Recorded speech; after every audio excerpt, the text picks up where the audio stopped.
Tu veux une histoire? Alors je vais te raconter comment je me suis fait trahir par ma business partner le 6 juillet 2021.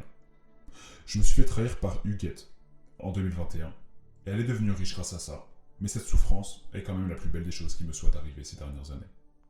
Alors Huguette, c'est un prénom fictif car je veux tout respecter. Je respecte tous les hommes et toutes les femmes parce que nous sommes parents. Et j'entends parents, pas par le sang, mais par le fait qu'on est tous une parcelle de la nature et qu'on a tous une âme, une intelligence qu'il faut à tout prix respecter. Bref, l'histoire. C'est ce que j'appelle ma petite tragédie. Revenons en novembre 2020. Comme je te le disais dans ma vidéo 2, j'ai compris ce mois-là qu'il était temps pour moi de m'exporter au monde, de vendre mes connaissances appliquées. Performance, vente, digital, t'as compris. Pour ça, une petite voix m'a spontanément murmuré dans mon oreille droite. Commence par aider quelqu'un. J'ai écouté cette petite voix. C'est toujours comme ça que les success stories, elles démarrent. De toute façon, donner avant de recevoir, ça m'a toujours paru être un bon deal. Alors le 1er janvier 2021, et c'était vraiment à cette date, j'ai officiellement pris quelqu'un sous mon aile. Une Instagrammeuse inconnue au bataillon, 950 followers. Mais avec un potentiel de dingue, une communicante hors pair. Une extravertie, Huguette. On formait un duo prometteur, le yin et le yang comme elle le disait. Du coup, j'ai coaché Huguette chaque semaine, un appel WhatsApp de 2 heures. Quand je la coachais pas, je préparais son coaching. Je la payais 400 € par mois et à l'époque, c'était un tiers de mes revenus que je gagnais en 70 heures de travail hebdomadaire. Je la payais pour qu'elle apprenne tout ce qu'elle puisse intégrer, pour qu'elle progresse aussi intensément qu'elle le puisse. Bref, pour que chaque appel lui apporte clairvoyance, nouvelles idées et résultats, surtout résultats.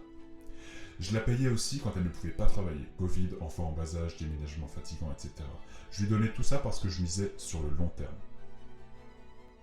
Et au mois de février, sur mes conseils, elle créait notre podcast qui est devenu le sien.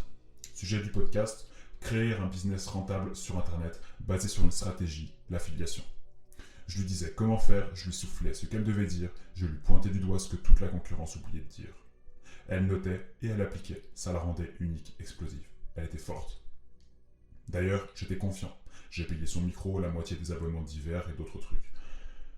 Et épisode après épisode, elle construisait notre communauté qui est devenue la sienne. Au mois d'avril, elle vendait des coachings, ses coachings. Je lui soufflais les réponses avant qu'elle ne se pose des questions. Je lui révélais les secrets de la vente et d'Internet. Et elle transférait. Mes connaissances brutes, mon savoir appliqué, les rouages sophistiqués de mes méthodes, les hacks tout simples et surtout, mes idées. Payer 1000 € par coaching, elle changeait la vie de ses élèves qui se lançaient sur Internet, l'une après l'autre. Je restais dans l'ombre. Au fond, ça restait sa voix, son énergie, son éloquence. Et puis moi, de mon côté, je persuadais mon cerveau que, même dans le noir, il y aurait bien un dénouement cool pour moi. Mais en fait, non. L'univers, il s'en foutait. Et du coup, tu la sens venir, ma petite tragédie. Alors un jour, elle m'a dit, je reconstitue juste de mémoire, parce que c'était un appel non enregistré, naturellement. Parce qu'il faut pas enregistrer ces appels. Ce que tu me dis, ça m'aide tellement, ça a trop de valeur, mais les coachings me prennent un temps de dingue. Viens, on réunit tout ça, on pose toute cette valeur sur le papier, et on fait une formation phare pour changer la vie des femmes qui le veulent vraiment. À ce moment-là, on aidait les femmes de 25 à 40 ans à changer de vie. Et du coup, j'ai dit oui, naturellement. Pour ça, j'ai mis en pause mon projet principal que j'avais en dehors de mon travail, et on s'est mis d'accord. J'allais articuler le squelette, puis rédiger le script d'un entraînement qu'elle allait pouvoir ensuite, elle, enregistrer vocalement et promouvoir sur son Instagram, et donc aussi sur notre podcast. Dans cet entraînement, je révélais ma feuille de route pour créer une offre simple, forte, et surtout pour la vendre cher et à beaucoup de monde, vu que le prix est une composante intrinsèque de la valeur. Huguette avait, à ce moment, accès à plus de 200 pages de Google Docs écrites en Arial 8, sur lesquelles j'avais organisé ce savoir en hiérarchisant précisément chaque étape. Et tu as compris le topo. J'étais le cerveau et la plume de ce plan d'action, elle en était la voix. À quel prix? Je préfère ne pas te faire peur. Je vais pas t'avouer le nombre d'heures que j'ai consacré à bâtir le truc, parce que ça décrédibiliserait ma stratégie de la productivité.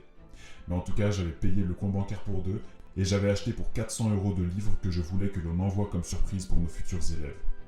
On s'est mis d'accord pour se répartir les recettes à l'ancienne, 50-50. Une poignée de main sur WhatsApp. Pourquoi je ne choisissais pas de tout faire seul?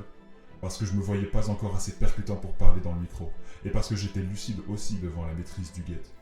Mais bon, le 6 juillet est venu. Et ce 6 juillet, j'ai compris mon erreur. Huguette avait le podcast, la communauté, ses notes de nos coachings, l'accès à mes Google Docs, les idées, mon temps, le beurre, la crème de la crème. Et elle avait misé sur le court terme, elle. Du coup, je te résume les 3 messages audio qu'elle m'a envoyés ce 6 juillet. Merci beaucoup, mais je ne veux plus partager les recettes. Je vais vendre ma propre formation. Bella ciao. 20 jours plus tard, effectivement, elle vendait sa formation, dont je lui avais donné le nom d'ailleurs. C'est allé vite. Pour la petite histoire, 2 jours plus tard, le 8 juillet, elle me proposait de me racheter les livres. Sous-entendu, vu que tu pourras pas vendre ton entraînement en tant que petit introverti et comme c'est moi qui ai le podcast et la communauté, tu pourrais m'envoyer les livres? Du coup, naturellement, moi j'ai souri de cette proposition et je n'y ai pas répondu. Pour vendre, ça me faisait rire. Elle utilisait exactement les mêmes mots que ceux que j'employais quand je parlais avec elle. Son Instagram était rempli de ce que je lui disais. D'ailleurs, elle a eu raison d'utiliser ce premier mot par lequel je lui avais dit un jour qu'on allait commencer notre page de vente. Imagine.